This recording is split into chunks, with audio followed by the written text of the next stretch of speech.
Bueno, vamos a comenzar la clase con este PDF. No tengo el guión como utilizaba en clase, son los apuntes en versión más completa. Y lo que habíamos hecho hasta ahora era instalar sistemas operativos. Vamos a la parte de configuración, que es, al fin y al cabo, personalizarlo. Nosotros instalamos y cuando lo instalamos la personalización es bastante limitada. Teníamos apenas el nombre del usuario, su contraseña, la zona horaria, pero dentro de las posibilidades que tiene el sistema operativo se pueden poner muchas más personalizaciones. Bueno, entonces vamos a ver este tema, tanto en Windows como en Linux, qué cosas podemos personalizar. Tenemos aquí el índice, aquí estas páginas. Esto es una cosa, como os decía en clase, de relacionar el tema con todo el curso, lo que llaman resultados de aprendizaje, o sea, qué es lo que se acaba aprendiendo, pues tareas básicas de configuración de los sistemas operativos, etc. Y eso se compone de lo que llaman criterios de evaluación, a ver si lo hizo bien o no. Bueno, esto es lo que utilizamos los profesores para hacer los exámenes, para poner actividades, etc. Es nuestra guía, ¿no? Entonces, esto es algo que a vosotros os lo presentamos para que haya una transparencia, pero no es algo que tenéis que estudiar, ni mucho menos. Vale. Bien, entonces, vamos a ver qué es lo que tiene que hacer un administrador.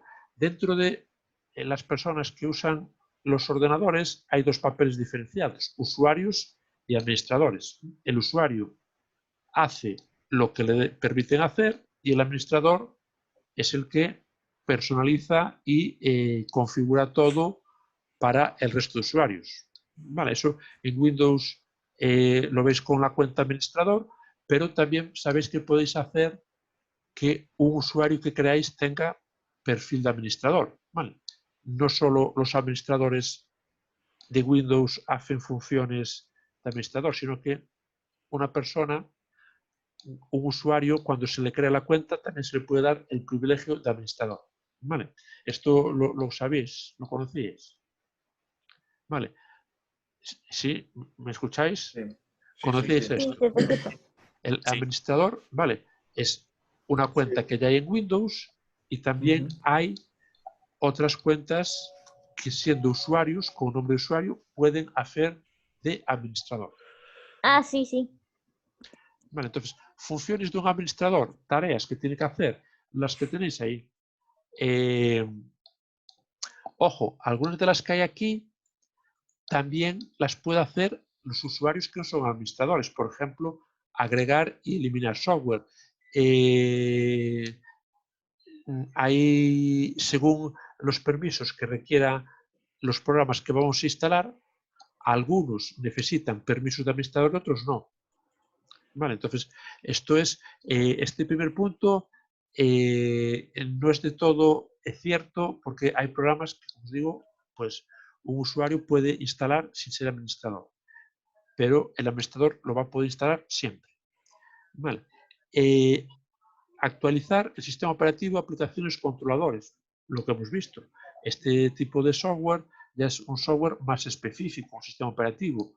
Si los usuarios, sin privilegios de administrador, empiezan a hacer cambios en el sistema operativo, podemos tener problemas de seguridad, ¿no? Que un usuario, sin ser administrador, crease cuentas, que nos cambiase de versión del sistema operativo. Vale, esto ya necesitamos ciertos privilegios para que esto sea posible. Bien, mientras voy explicando también os voy a hacer algunas preguntillas porque aquí en los apuntes no está todo especificado. Hay cosas que pues las tenemos que repasar. ¿Recordáis lo que era un proceso? Sí. Hablamos de ellos en el primer Hablamos de trimestre. ello muchas veces. Sí, muchas veces. Entonces, ¿es lo mismo un proceso que un servicio? ¿Todos los servicios son procesos? ¿Todos los procesos son servicios? ¿Cómo es esto? Porque después, ojo, a continuación nos vienen tareas. Y si tenemos tres palabras distintas, será porque tienen tres significados diferentes. ¿Alguien podría definir lo que es un proceso? Un conjunto de instrucciones. Nos vale para parte, pero también un servicio también es un conjunto de instrucciones. ¿Qué Entonces, es? ¿Un programa de ejecución? Es que no exacto. no sé. Vale. Lo voy a ir Pues aquí. mira. Voy a poner aquí en la pizarra. Vale. Después la grabo o la hacéis una captura o la volcamos. Estas cosas que no están en los apuntes, pero es importante tenerlas anotadas. Proceso es un programa en ejecución. Vale. Un programa es algo que está, claro, entonces no está ahí, pero lo voy a definir. ¿Qué es un programa? Eso es más lo que no sé quién lo dijo, Adrián o Yo, Miguel. un conjunto de instrucciones. No, lo de un conjunto de instrucciones lo dijo Raúl. Raúl, vale, entonces Sí, un sí, programa, creo que se lo dijo yo. si esa definición de conjunto de instrucciones se parece más a la de programa. Vale. Vale. Y ese programa podemos decir que además que está guardado en el disco duro o, bueno, también podía estar en la RAM. Vale, entonces, conjunto de instrucciones, le podemos decir almacenadas, ¿vale? Almacenadas, que cuando dejan de estar almacenadas y pasan a estar en la CPU, se convierte en un proceso. Vale, entonces, esta es la diferencia entre programa y proceso. Y teníamos otra cosa más que era un servicio. Vale, pongo de nuevo el PDF. Vale, habla aquí de los servicios. Entonces, igual que un proceso no puede ser, igual que un programa tampoco, porque tenemos esa palabra que es distinta. ¿A qué os suena eso de servicio? Y os pongo un ejemplo. Servicio web. Con la pista de servicio de correo. ¿Alguien se atreve a... Bueno, que no es atrevimiento. ¿Alguien quiere colaborar para dar su definición de lo que es un servicio?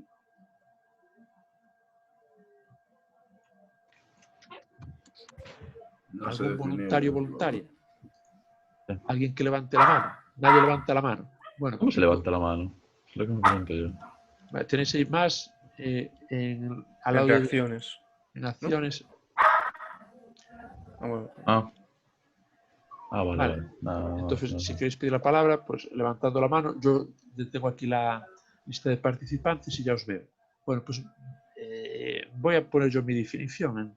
Vamos a ir aquí a la pizarra. Servicio. Pues yo definiría un servicio como un proceso. Entonces, todos los servicios son procesos que están a la espera. Tenemos ahí un alumno de 4 patas. Un profesor. Sí, parece que sí.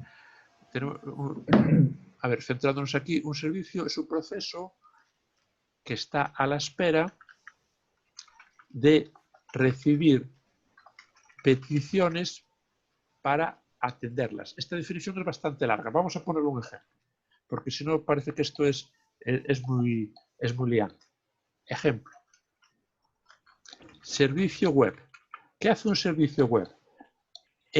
Cuando vosotros vais a mirar una página web, la página se pone a funcionar cuando vosotros la pedís. No, ya está funcionando. Vale, entonces ese servicio está permanentemente funcionando. Vale, los procesos pueden tener una duración infinita, indefinida o no. Vale, entonces un servicio es un proceso con una duración infinita. Vale, un proceso, si no fuera un servicio, acaba. Por ejemplo, yo abro el PDF, lo cierro y termino el proceso. Pero si yo abro un servidor web, yo lo veréis en segundo, en una asignatura que es servicios en red y aplicaciones web. Si arranco un servidor, está siempre encendido y la idea es que siempre esté encendido. ¿Vale? Porque si yo quiero mandar un correo, no me van a encender en internet un ordenador para decir, oye, que Santi os va a mandar un correo, encendérselo para cogérselo, que lo envíe y después volver a apagar el ordenador. Vale, pues a eso le llamamos servicios. A procesos que siempre están encendidos, que a veces simplemente están esperando y cuando alguien le pide algo, lo atiende. Vale. Lo podéis pensar también como servicios en la vida real. Un servicio de reparto de comida a domicilio. Cuando alguien llama para pedir una comida a domicilio, ¿llaman también al repartidor? No. El repartidor está esperando. Entonces puede ser que no tenga nada que hacer, pero está cumpliendo con su servicio, que es repartir, y cuando ya le dan el pedido, hace el transporte. Vale, entonces son servicios que, como digo, pues es una palabra que también la estamos usando en otros temas y se adapta a también lo mismo que significa informática. Vale, entonces el servicio está ahí y muchas veces no lo estamos usando, a veces sí, y el proceso... Un ejemplo también podría ser Amazon, ¿no? Por ejemplo, es una tienda online, ¿vale?, que siempre está abierta. Nos da el servicio de ventas o de compras. Claro, después, ojo, tienen que intervenir personas. Y a veces, pues, no es que nosotros le demos a comprar y ya inmediatamente se mueva nuestro pedido, pero bueno, va pasando por distintas etapas y el pedido se va acercando. ¿Vale? Pero la diferencia, por ejemplo, de Amazon con otras tiendas es que está permanentemente abierta. Hay tiendas que hay que ir a un horario de atención al público, ¿no? Y, oye, no vengas a las 4 de la mañana que esto no está bien. ¿Vale? Bien, pues eso sería la diferencia entre proceso y servicio. ¿Vale? Por ejemplo, abro el Word, es un proceso, lo tenía como programa, lo cargo en la memoria, lo ejecutamos y es un proceso. El Word está siempre abierto. Lo usamos para lo que lo necesitemos y lo cerramos. ¿Vale? Sí. Pero esas cosas que digo, por ejemplo, servicio web, servicio de correo, bases de datos, ojo, servicio de base de datos, que no es, por ejemplo, el acceso, el de base, ya el servidor. Eso ya un programa más completo que el propio Office o el propio LibreOffice. Vale, entonces, esas son las diferencias. Bien, y aparece aquí tareas. Bueno, pues tareas pues puede ser conjunto de procesos o de servicios. Yo más bien le llamaría conjunto de procesos para no... como ves, el servicio es más completo o más complejo que el proceso. Entonces voy a poner aquí como definición que una tarea es un conjunto de procesos. Vale. Entonces vuelvo al PDF y ya tenemos diferenciadas esas palabras. Vale. ¿Qué puede ser crear tareas? Pues crear tareas, por ejemplo, una copia de seguridad. Vale, tengo el programa de copias de seguridad y la programo para que en una hora funcione. Vale, la diferencia es que el servicio, como decíamos, está siempre y esto es en un determinado momento, en un horario.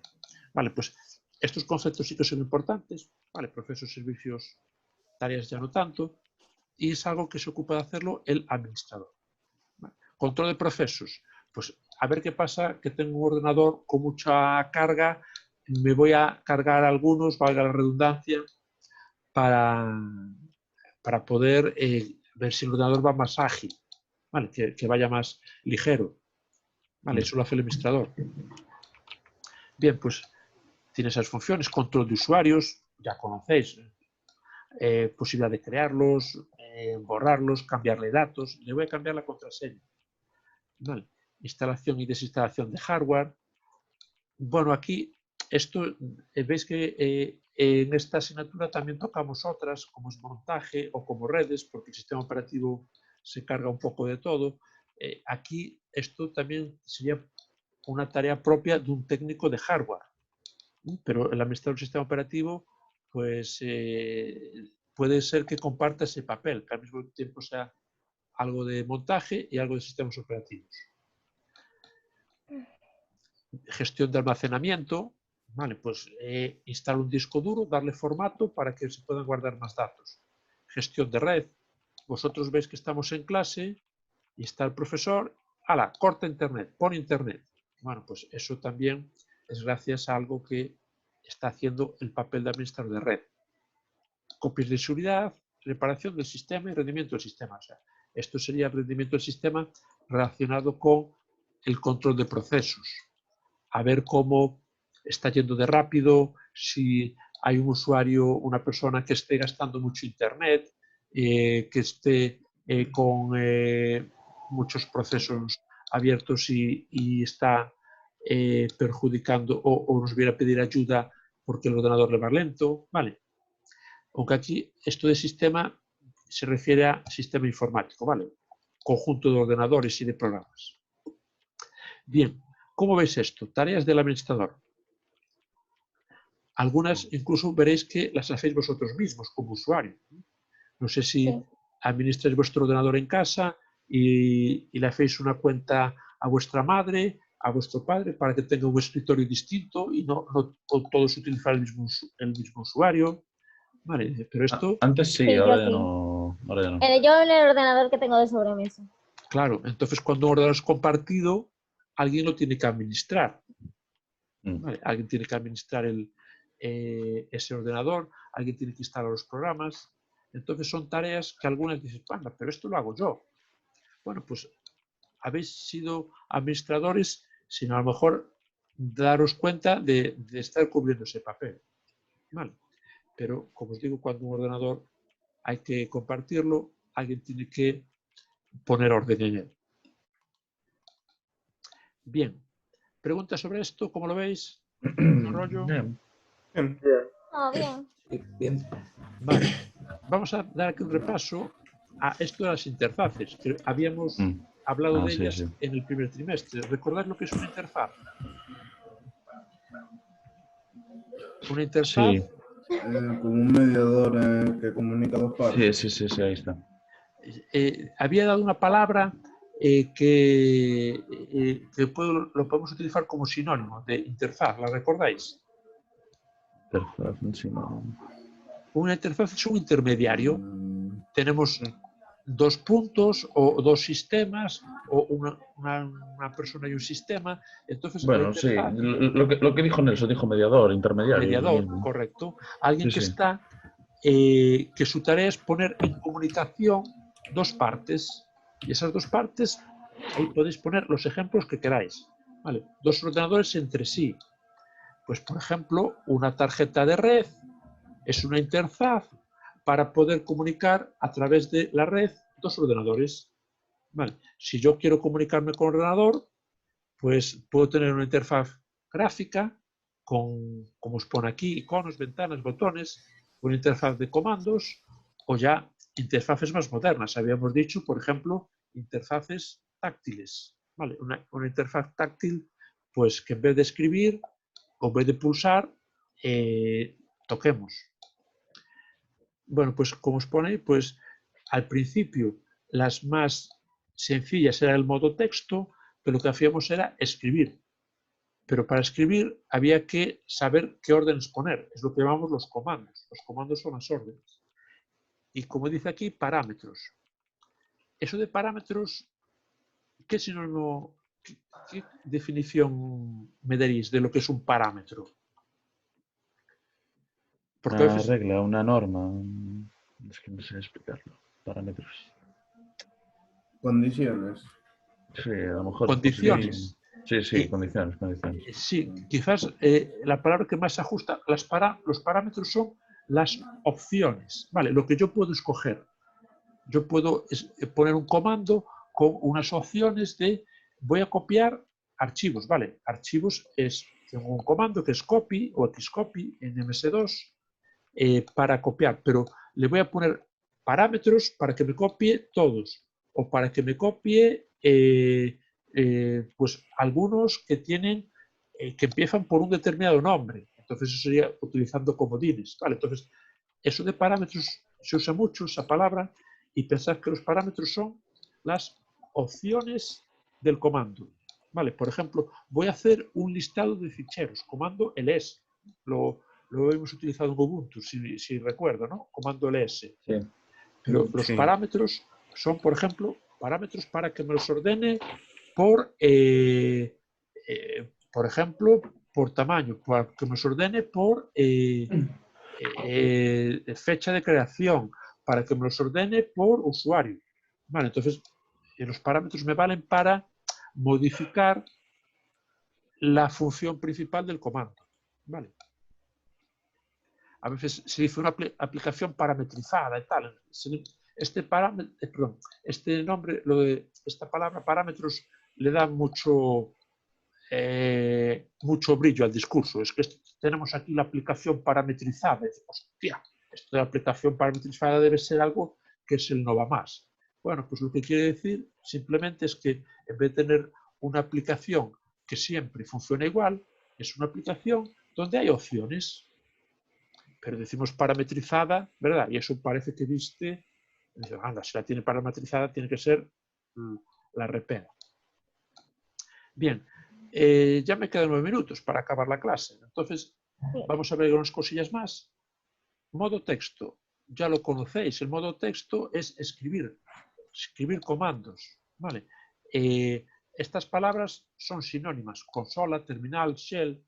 Hay pequeñas diferencias, pero nosotros la vamos a entender como sinónimos. ¿Vale? El comando, como tenéis ahí, el comando es el programa. Entonces, un comando también puede ser, cuando lo ejecutamos, puede ser un proceso. ¿Vale? Y los comandos dependen de la consola que usemos. No son lo mismo los comandos de Windows que los comandos de Ubuntu. ¿Vale? Entonces, el comando que nos vale para una cosa en un sistema operativo puede que no exista en otro. En Windows tenemos los comandos basados en MS2. Si en vuestro ordenador, si estáis en el ordenador, escribís command, os saldrá una pantalla, ahora os la pongo, ¿vale? Que os saldrá esta pantalla. Vale, esto es lo que llaman la consola de Windows, el CMD, command, sí. ¿vale? Sí. Que aquí escribimos pues, comandos, por ejemplo, para copiar. ¿Vale? Copio todo en la unidad D, por ejemplo. ¿Vale? Eso los veremos en el siguiente tema. ¿Vale? Vale. Cerré la ventana con exit, entonces vuelvo el PDF. Eso empezó a quedar anticuado y Windows, mejor dicho Microsoft, sacó una versión mejorada de eso que se llama PowerShell.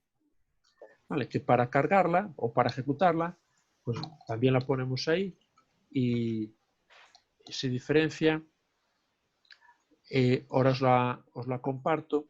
Se diferencia en que pues empieza por PS, no sé si lo veis, tengo un tamaño de letra muy pequeñito, empieza por PS, PowerShell, y el fondo es de color azul.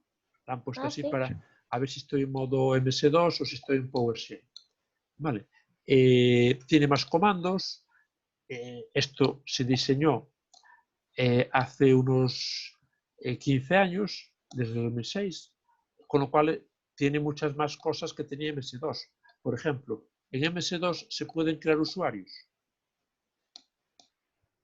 Pregunto. Pues no me acuerdo ahora mismo. No, no se podía, ¿no? No sé. No se puede porque No. Creo que MS2 no se podía porque me es monousuario y como es monousuario, No es verdad. bueno, claro, entonces no existen comandos en MS2 para crear usuarios porque es que no existía la idea de usuario. De PowerShell sí. PowerShell sí. Claro, entonces PowerShell completa MS2. ¿Vale? Permite hacer cosas parecidas de copiar ficheros, de tal, pero es que pensad que MS2 es de los años 80, primeros 90, las versiones últimas. Entonces había cosas que no podían hacerse. Entonces PowerShell lo completa. PowerShell ya lo tenéis desde Windows 7, como tenéis ahí. Vale, ya está incorporado también en Windows 10. No existe PowerShell en Windows XP. Vale. Linux, ya lo conocéis, la consola de Hombre, yo Linux. también tengo, o sea, es como, también está el Windows PowerShell normal, ¿no? Y uno que Ah. pone ISE. O sea, es lo mismo, pero con ISE al final. Ajá, bien. Vale. Como os decía, PowerShell es una mejora, está basado en otros lenguajes de programación, .NET de Microsoft, es un poco más complicado los comandos, en fin, lo veremos si tenemos tiempo a final de curso, ¿vale? En torno al mes de mayo. Bien, Linux. Linux también tiene la consola para escribir comandos. Y esa consola, como veis, recordáis que pulsando Control Alt F1, F2, nos aparecían, en vez del entorno gráfico, ya puramente en modo texto. ¿Vale? No había iconos, no había escritorio, pero también nos vale para escribir comandos. Bien, me queda poco para terminar y entonces os voy a pedir que trabajéis en esto. Esto que tenéis aquí, después, si queréis hoy mismo o mañana, probáis estos comandos a ver lo que hacen. Muchos ya los conocéis, por ejemplo, el de copiar y pegar. ¿Vale? Pero aquí hay unos comandos que pues, nos pueden ser útiles, por ejemplo, cambiar el nombre de un archivo. En vez de ir con el ratón, pues saber estas combinaciones de teclas es útil. Por ejemplo, probad la tecla Windows y D. No sé si la estáis probando ahora. Sí, de- Sí, Windows y D. se ¿Qué cierra, os ha hecho? se minimiza. Se Se minimiza minimiza El todo. todo. escritorio. Vale, entonces eso puede ser útil decir, a ver, que tengo que cerrar las ventanas o minimizarlas. Ir una a una, con el ratón es lento. Vale. El ratón es cómodo, pero cuando queremos ser más rápido, aunque parezca mentira, con el teclado podemos hacer las cosas a veces mucho más rápido, o incluso más que decir a veces casi siempre, que con el ratón. Claro, el ratón es muy intuitivo, es muy visual, y pulso aquí, y le doy con el botón derecho, me sale el menú emergente, pulso con el botón izquierdo, es como si le doy al intro o al enter del teclado. Vale, entonces, manejar el ratón es muy fácil, pero es más lento. De hecho, los ratones se incorporaron más tarde a los ordenadores, que los ratones son de finales de los años 80, primeros 90. La gente que empezó a utilizar ordenadores y PCs, el primer PC no traía ratón. Vale, se manejaba todo con teclado. Y si estamos con teclado, El ratón se incorporó con Windows. dime, Nelson, que te escucho muy bajo. ¿El menú? Que creo que el ratón se incorporó con el Apple II. Sí, sí. Entonces, Lo cogió de Xerox. de Xerox, ¿vale? Fue un invento de Xerox, que es una empresa que en su día hizo muchas innovaciones, pero hoy su función principal son equipos de fotocopiadora, faxes, ¿vale? Abandona un poco lo que es la informática personal. Entonces, estos... En la película de Steve Jobs te lo explica todo, sí. Sí, sí. Vale, que no sé si la habéis visto, Piratas de Silicon Valley. Vale, o también la de Steve Jobs. Esa no. Yo me vi la de Pirata de Silicon Valley. Pues ahí os dicen, va Steve Jobs a Xerox y le explica andar, pero ya, es todo el ratón. Y veis que en la película se lo ponen a unos directivos y se lo toman a broma. ¿Cómo vamos a tomar en serio un invento que le llaman ratón? Y se ríen de eso. Así les fue, ¿no? Vale, entonces, lo que os voy a pedir que practiquéis el próximo día es estos comandos, y también vais a este enlace y veis a ver algunas combinaciones más para, bueno, que conozcáis cosas que, pues aparte del copiar, pegar, cortar, pues más comandos que os puedan ser útiles. ¿Vale? Entonces os dejo esto como actividad, como tarea, practicar estos comandos, y ver en esta página algunos más. Nos queda menos de un minuto, se nos va a cortar esto. ¿Preguntas, sugerencias? Pues creo que no. No. Nos veremos entonces el jueves. Vale, el Sí. jueves Sí, volveré a conectar con vosotros. Mañana utilizad esto para practicarlo, probarlo, si tenéis esa posibilidad. Vale. Y seguiremos en contacto. Vale, si me Vale, queréis escribir algo vale. por aula virtual, si me queréis escribir por Skype, a veces no estoy siempre conectado.